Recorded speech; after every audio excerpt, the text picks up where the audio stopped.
नमस्कार दोस्तों, मैं हूं शेषमणि पांडे और आप सभी का स्वागत है मेरे YouTube channel the secrets of medicine पर, जहां पर आपको मिलती है मेडिसिन से रिलेटेड इंफॉर्मेशन।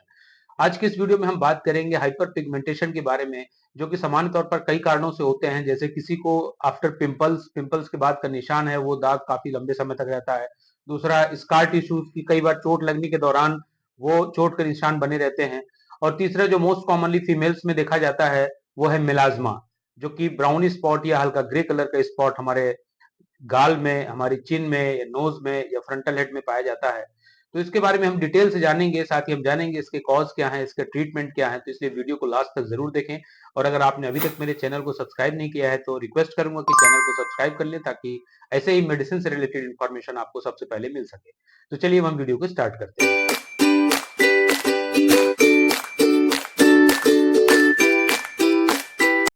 हम बात करते हैं मेलाज्मा के बारे में। मेलाज्मा एक सामान्य स्थिति है जो कि फेस पर हाइपर पिगमेंटेशन की वजह से बनती है, जो कि हमारे गालों में, हमारे नोज के ऊपर या हमारे माथे के पास या चिन के पास ये देखने को मिलता है। हम बात करते हैं मेलाज्मा के बारे में। तो मेलाज्मा को समझने के लिए सबसे पहले हम स्किन के स्ट्रक्चर समझते हैं। हमारे स्किन जो है तो कई सेल्स की लेयर की बनी होती है। उन्हीं में से कुछ लेयर्स होती हैं जो कि एक पिगमेंट बनाने का काम करती हैं, यानी कि मेलेनिन बनाने का काम करती है, जिन्हें हम मेलेनोसाइट्स कहते हैं। ये मेलेनोसाइट्स क्या करती हैं? पिगमेंट्स बनाती हैं और अपने आसपास की सेल्स में वो पिगमेंट को डिस्ट्रीब्यूट करती है। और ये पिगमेंट ही हमारे स्किन के कलर को डिसाइड करता है। जिसमें जितना ज्यादा पिगमेंट बनता है वो उसका कलर उतना डार्क होता है, जिसे हम सांवला कलर कहते हैं, या कई लोग बहुत ज्यादा डार्क होता है, काले कलर तक के भी होते हैं। और जिन लोगों में ये पिगमेंट कम बनता है उनको उनका कलर उतना ही फेयर होता है। जिन लोगों में बहुत कम बनता है वो बहुत ज्यादा गोरे होते हैं। तो ये पिगमेंट ही आपकी स्किन कलर को डिसाइड करता है। कुछ लोगों में सन एक्सपोजर से सडनली हाइपर पिगमेंटेशन होता है, जो कि ज्यादातर बायलेटरल चीक्स, नोज या फ्रंटल हेड पे देखे जाते हैं। इसको भी मिलाज्मा ये भी बना सकता है, तो ये भी एक फैक्टर की तरह है। मिलाज्मा की जो समस्या होती है वो ज्यादातर टीन एज और एडल्ट्स में देखी जाती है, और सबसे ज्यादा ये फीमेल्स में होती है और मेल के कंपैरिजन में। और इसका फीमेल टू मेल जो रेशियो है वो 90% टू 10% है, यानी कि 90 महिलाओं में और 10 पुरुषों में ये समस्या देखने को मिलती है। तो ये सबसे ज्यादा फीमेल्स में देखा जाता है। विश्व की करीब 30 से 40% फीमेल्स जो है तो मेलाज्मा से परेशान हैं। और ये मेलाज्मा उनको किसी न किसी स्टेज में देखने को मिलता है। कई बार ये मेलाज्मा प्रेगनेंसी के केस में देखने को मिलता है, और इस कंडीशन को हम कोलेज्मा भी कहते हैं। वैसे तो मेलाज्मा के बारे में कोई फिक्स नहीं है रीजन कि क्यों होता है। यह कई कारणों से होता है। इस कारण से मेलाज्मा को मल्टीफैक्टोरियल स्किन डिसीज कहते हैं। अब हम जानते हैं इसके जो जो रीजन है फीमेल्स में जो अफेक्ट करते हैं, उनके बारे में जान लेते हैं। तो ये इसके जो पहला कारण है वो है हार्मोन्स। फीमेल्स में एस्ट्रोजन और प्रोजेस्टेरॉन, दो ये हार्मोन्स होते हैं। और ये हार्मोन्स क्या करते हैं कि स्किन के जो रिसेप्टर्स होते हैं मेलानिन बनाने के लिए, उनको ये एक्साइट कर देते हैं, बहुत ज्यादा सेंसिटिव कर देते हैं। तो उस कारण से ये हाइपर पिगमेंटेशन होने का चांस होता है। दूसरा, कई बार प्रेगनेंसी के में भी ये पिगमेंटेशन बहुत ज्यादा बढ़ता है। प्रेगनेंसी में भी इन हार्मोन्स का जो लेवल बढ़ता है, और ये हार्मोन्स जो है तो अफेक्ट करते हैं रिसेप्टर्स को। ठीक इसी प्रकार से ओरल कंट्रासेप्टिव्स अगर कोई फीमेल्स ले रही हैं, तो उस दौरान भी ये हार्मोन्स को इंटरफेयर करता है, उस कारण भी हाइपर पिगमेंटेशन होने के चांसेस रहते हैं। अगला जो कारण होता है वो है जेनेटिक। कई बार देखा गया है कि ये एक जीन इसके लिए रिस्पॉन्सिबल होता है। जिन लोगों की मदर या सिस्टर या नानी को अगर हाइपर पिगमेंटेशन की प्रॉब्लम है, तो उनको भी होने के चांसेस रहते हैं। इसके लिए जीन ही रिस्पॉन्सिबल होता है, इसलिए इसका जेनेटिक फैक्टर भी इंक्लूड करते हैं। तीसरा और मोस्ट कॉमन जो कॉज होता है वो है सनलाइट एक्सपोजर।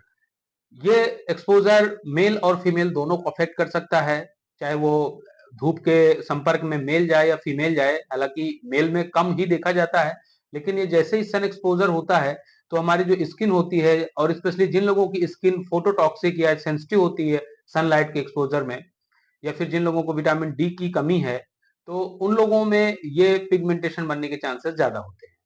अब हम जान लेते हैं इसके कुछ डिफिशियंसी से रिलेटेड रीजंस क्या हो सकते हैं। तो इसमें जो पहला कारण है वो है हाइपोथायरॉयडिज्म। जिनको थायराइड की प्रॉब्लम है उन लोगों में भी ये देखा जाता है। दूसरा, विटामिन डी थ्री की कमी।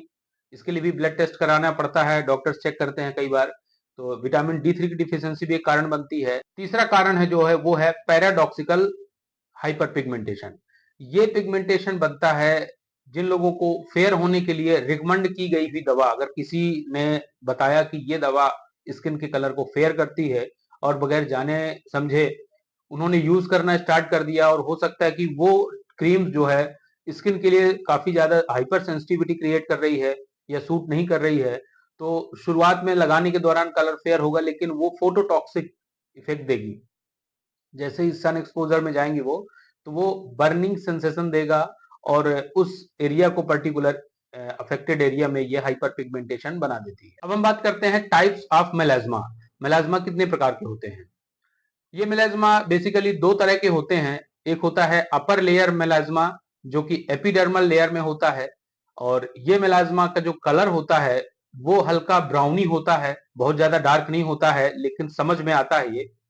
और दूसरा जो होता है वो होता है डर्मल मेलाज्मा। ये स्किन की डर्मिस लेयर तक में ये इसका प्रभाव देखा जाता है, और ये जो मेलाज्मा होता है वो एपिडर्मल मेलाज्मा के कंपैरिजन में ज्यादा डार्क होता है, यानी कि ग्रेइश कलर का होता है। अब हम बात करते हैं इसके डायग्नोसिस की। डायग्नोसिस के लिए जो डर्मेटोलॉजिस्ट होते हैं वो आपकी स्किन को देखकर ही तुरंत बता देंगे कि आपको किस तरह का मेलाज्मा है। हालांकि इसके लिए कुछ टेस्ट भी किए जाते हैं, जैसे कि थायराइड का टेस्ट कराने के लिए रिकमेंड करते हैं। दूसरा आपका विटामिन D3 की टेस्ट के लिए बोल सकते हैं। एक होता है वुड लैंप एग्जामिनेशन। इसमें ये चेक किया जाता है कि आपको किस लेवल का मेलाज्मा है, यानी कि एपिडर्मल है या डर्मल है। हालांकि मेलाज्मा के देखते ही डर्मेटोलॉजिस्ट बता देते हैं, कलर भी डिसाइड करता है कि आपको किस तरह का मेलाज्मा है, जैसा कि हमने अभी डिस्कस किया। तो ये इसके कुछ डायग्नोसिस होते हैं। अब हम बात करेंगे अगले स्टेप में ट्रीटमेंट के बारे में। इसके ट्रीटमेंट को समझने के लिए बहुत ही आवश्यक है कि पहले ये जान लें कि मेलाज्मा एक क्रॉनिक और रिकरिंग डिसीज है। मतलब इसको ठीक कर पाना पूरी तरह से ये किसी किसी भी डॉक्टर द्वारा ये नहीं बताया जा सकता कि ये कितने दिन तक के इलाज में कब तक ठीक किया जा सकता है। कुछ लोगों में यह है इलाज के दौरान लंबे समय तक कंट्रोल रहता है, कुछ लोगों का ठीक भी हो जाता है और कुछ लोगों का वापस दोबारा भी आ सकता है। इसलिए यह जो बीमारी है ये काफी रिकरिंग डिसीज है। लेकिन अगर रिकरिंग डिसीज है और डॉक्टर भी नहीं बता पा रहे हैं, तो ऐसी स्थिति में ये सवाल उठता है कि फिर हम अपना इलाज क्यों कराएं। तो स्पेशली फीमेल्स में ये क्वालिटी ऑफ लाइफ इंप्रूव करता है, क्योंकि फीमेल्स में ज्यादातर क्या होता है, कॉम्प्लेक्स इश्यूज होते हैं। वो जब भी किसी दूसरी लेडी को मिलते हैं या कहीं भी जाती हैं, तो उनको अगर उनका कलर फेयर नहीं है और सामने वाली का कलर फेयर है, तो एक कॉम्प्लेक्स क्रिएट होता है। इस तरह से वो अपने आप को काफी इंफीरियरिटी फील करती हैं, और इसलिए उनको ये बहुत आवश्यक है, क्योंकि अगर ऐसा रहा तो वो एक डिप्रेशन में भी जा सकते हैं। कई लोगों को डिप्रेशन भी आ जाता है इस चीज से। उसको दूर करने के लिए ट्रीटमेंट की आवश्यकता होती है, ताकि आप कहीं भी पार्टी में, शादी में या कहीं भी जाती हैं, तो इसके लिए आपको कहीं भी इंफीरियरिटी फील ना हो। तो कुछ लोगों में काफी लंबे समय तक भी दवाइयों का असर बना रहता है, और काफी हद तक ये जो है तो कंट्रोल भी करके रखता है। तो इसलिए ट्रीटमेंट की आवश्यकता होती है। ये बेसिकली 45 to 50 ईयर की एज तक ये अफेक्ट कर सकता है। उसके बाद कई बार कुछ लोगों में अपने आप भी ठीक हो जाता है। ट्रीटमेंट शुरू करने से पहले इस बात का भी ध्यान रखना बहुत जरूरी है कि अपने से, यानी कि सेल्फ मेडिकेशन बिल्कुल भी ना करें, क्योंकि कौन सी क्रीम यूज कर रहे हैं आप, कौन सी मेडिसिन अप्लाई कर रहे हैं, इस बात की जानकारी आपको उतनी नहीं रहती जितना कि एक डर्मेटोलॉजिस्ट जानता है। इसलिए जब भी कोई भी दवा यूज करें तो आप अपने डर्मेटोलॉजिस्ट को दिखाएं जरूर, और उनसे सलाह लें, उसके बाद ही उस चीज को अप्लाई करें। अदरवाइज क्या हो सकता है, कोई भी क्रीम है वो आपको सूट नहीं करती है, हो सकता है आपको फोटोटॉक्सिक इफेक्ट करे, आपको सन एक्सपोजर में ये आपकी कंडीशन को और भी वर्स्ट कर सकती है, जिसके कारण ये मेलाज्मा का जो अफेक्टेड एरिया है वो बढ़ सकता है, और आपका चेहरा भी खराब हो सकता है। इसलिए इस बात के ध्यान रखना बहुत जरूरी है कि आपको सेल्फ मेडिकेशन नहीं करना चाहिए। तो चलिए अब हम बात करते हैं इसके ट्रीटमेंट के बारे में, कि आपको मेलाज्मा के ट्रीटमेंट के दौरान डॉक्टर क्या क्या प्रिस्क्राइब करते हैं।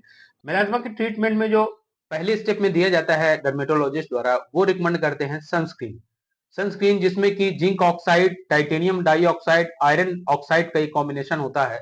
इसको आपको जब भी आप बाहर निकले तब इसको लगाया जाता है। तो पहले जो इसके कंपोजिशन में जो प्रोडक्ट्स दिया जाता है वो सनस्क्रीन दिया जाता है। इसके बाद जो दूसरा कॉम्बिनेशन में आती हैं कुछ क्रीम्स, जिनमें कि हाइड्रोक्विनोन होता है। हाइड्रोक्विनोन के साथ में कॉम्बिनेशन में भी प्रिपरेशन दी जाती है, जिसमें कि ट्रेटिनोइन, कॉर्टिकोस्टेरॉइड भी होते हो सकती हैं, जो कि टॉपिकल क्रीम्स के रूप में यूज की जाती हैं।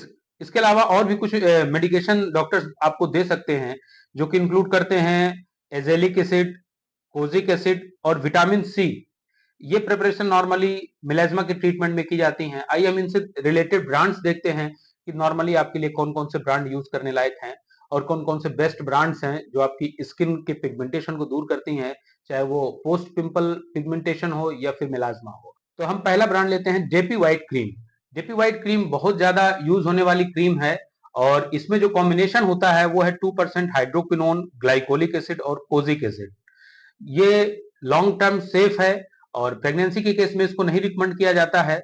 और इस क्रीम को लगाने का जो तरीका है वो ये है कि आप जहां पर अफेक्टेड एरिया है केवल उसी जगह पर इसको क्रीम को अप्लाई करें। अदरवाइज क्या करेगा कि अगर आप पूरे फेस में इसको लगाएंगे तो ये आपके आसपास की स्किन का भी डिपिगमेंटेशन कर सकता है।